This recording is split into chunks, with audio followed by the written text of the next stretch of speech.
we are a Center for Contemporary Art, Craft, and Design. We do about 13 exhibitions every year. I hope while you're here, you'll visit the other exhibitions. There's a beautiful felt show in the main gallery, a show on the first floor of Lorraine Kisley and Gloria Ortiz Hernandez. Gloria is a potter. Gloria does wonderful drawings, and Lorraine is a potter, and together they make furniture, so it's kind of a nice combination. And upstairs there's children's art. We work with 30 schools over the course of the spring. We show about 1,200 children's work. So I hope you enjoy the afternoon. We also have a large education program. We offer over 300 classes for adults and kids during the course of the year. April 25th is our big fundraiser, so check that out on our website, please. It's a great night. It's called Art Party, and it's fabulous food, live music, silent auction, and it supports the museum. Tickets are only $100. If you go out to dinner, you're going to spend that, so you might as well come here and support a great cause. I would like to now introduce Yael Eisner. We're so happy to have her work here. Every year we do a members exhibition. We have over 500 members. Many of them are artists, and a lot of them enter our members show. And then we have a juror who selects the work for that show. And the juror, for the last few years, we've asked that juror to select a prize of a solo exhibition. And in our 2018 show, the juror selected Yael's work. And so we are thrilled to have it here. It's a beautiful show, and she has very nicely agreed to say a few words about it. So I'm going to turn this over to Yael. So because there's quite a bit of people, which I'm very happy about, it reminds me when I was teaching in college, and we had, an exhibition talk, and I just asked the students, why don't we just sit down on the floor? So, do you guys want to sit down on the floor? Thank you, Lynn, for beginning. I'm very happy to sit down on the ground. How long is that speech? I don't know. It depends on how I get stuck with my. But if you guys want to sit down, I'm happy to. I guess. Are you good? I may never get up. I'm sorry. I'm going to sneak back. Yeah, I feel like I'm back at some university during the week.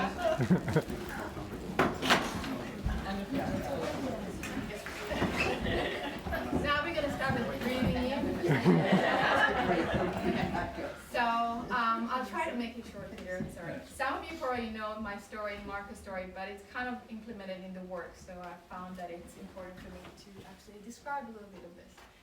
So first, I want to thank the museum for this precious opportunity to show this work. To Marjorie, the director and the committee, and to Ellen, the exhibition director, and the team.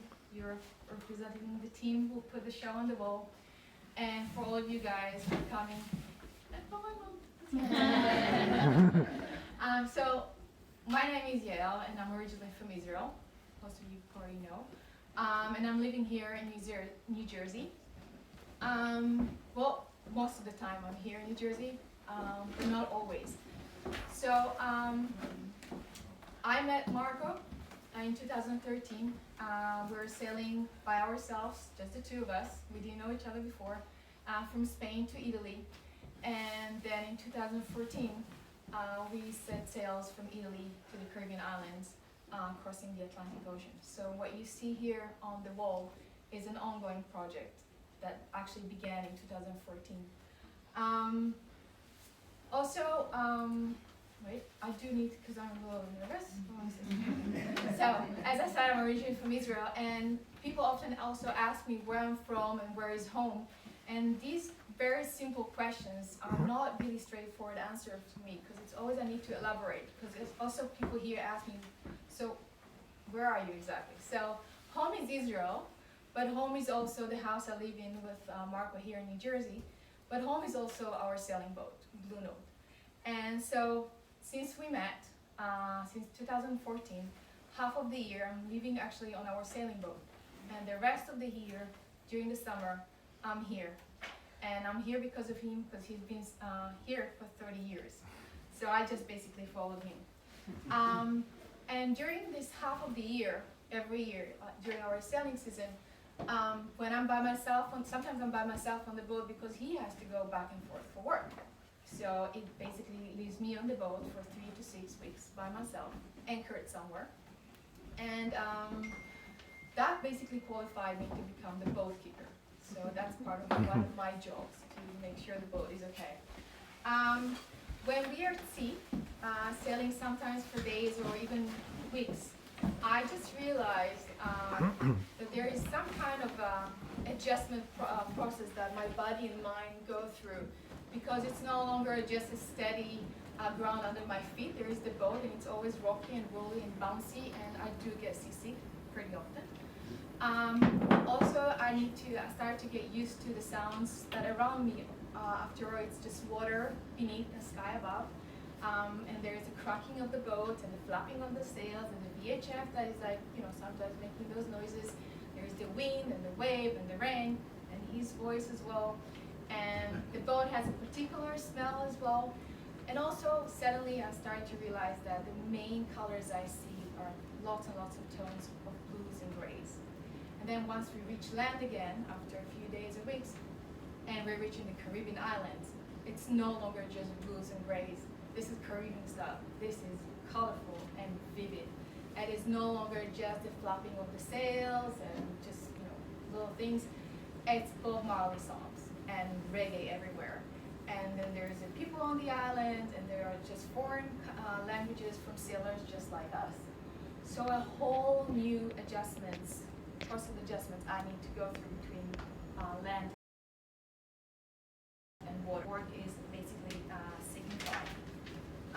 So since my physical or geographical location is constantly changing, I need, and because I stay on the boat for so long, I need to find somehow some anchors to feel that I belong to this place. I don't like to feel like a stranger. I don't like to feel like a visitor.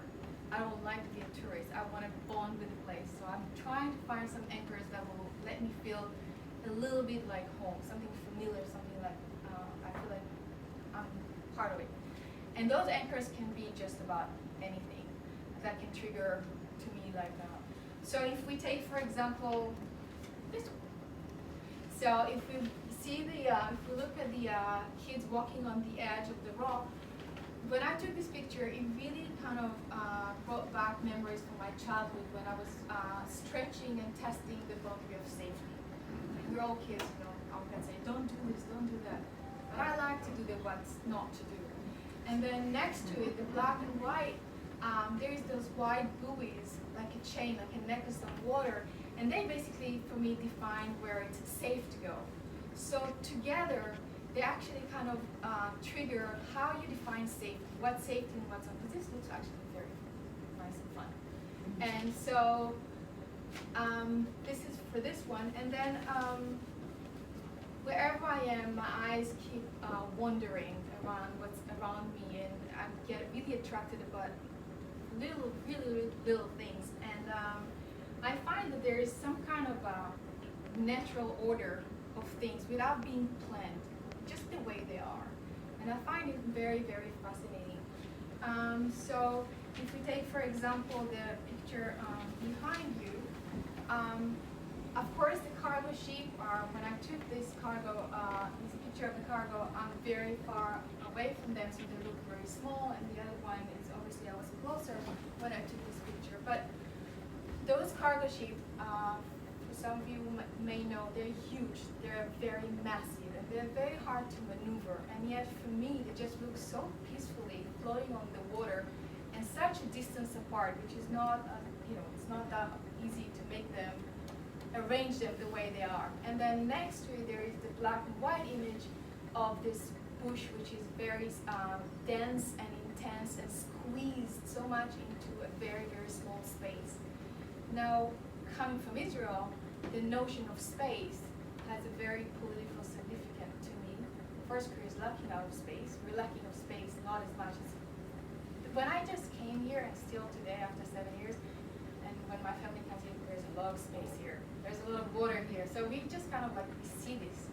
And so it really came to my mind, also coming to new places. Where do I draw a line which is my private space and the space of the other? Because I want to engage with people and I don't want to be a stranger, but how close do I come to these people and how close they're willing to come to me? So this kind of came about when I was thinking about space and also about gravity, because I'm floating half of the year and then I'm on the ground half of the year. So there's like a gravity kind of sense. And then when we're navigating our boat on water, and as I said, we see a lot of water and just water in the sky. It's very hard to know exactly where we are if we just look and say, oh, I'm here. But then we have to obviously know where we are. So the position, the concrete position, we know where the boat is by coordinates of latitude and longitude. And this is why I call this show and this ongoing project Latitude and Longitude, because I do have the urge, as much as I'd like to get lost in places, and I do like to know where I am. I have the urge to know where I am. And so if we take, for example, this one, so the scribble on the pavement road, for me, immediately when I saw it, just reminded me of the marine charts we're using to navigate the boat, but also barometer charts to predict the weather ahead. Also, topographic map we used to use, but now we're using, of course, the app and everything, but, you know, I'm all for hiking. And as I said, I need to know where I am. I like to map my place, and I map it by foot. So it really kind of came about to me that reminded me of those three. And then together next to it with the black and white leaves, the contrast of the light brought up the patterns and the structure. It looked to me almost like a map as well. And I felt like both of them kind of draw kind of a silent center of attraction, where I think this is where I'm very attracted to, is those silent places, which I find very fascinating. So just as for the pairs, by creating those pairs and putting those two together, reflecting on one another, I try to communicate and emphasize how all this transition from water to land, back and forth, how they impact and my feelings and my awareness. And I also started to realize by doing this, that was very kind of a reflex to do it. But then suddenly I just started to think, they're actually kind of creating or forming another void, another space, something that is in between. Because I'm not there enough or not there enough to be really conquered in either one. But there is something in between, and I guess it could be okay. I don't have an answer for it, it's just my life. And I just realized this is a space or a void that I find very, very fascinating. And just a few words for the individual ones, because they're a little later, coming from the from this ongoing show.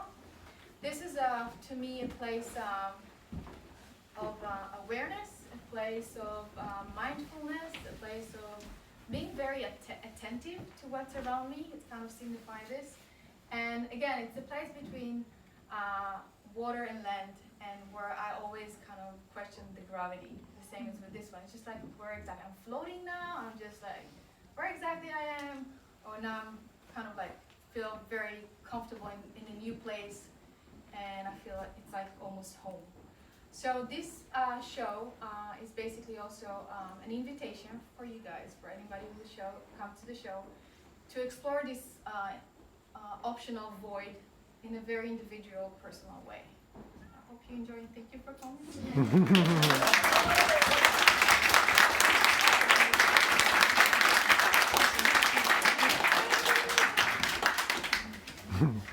How it does that?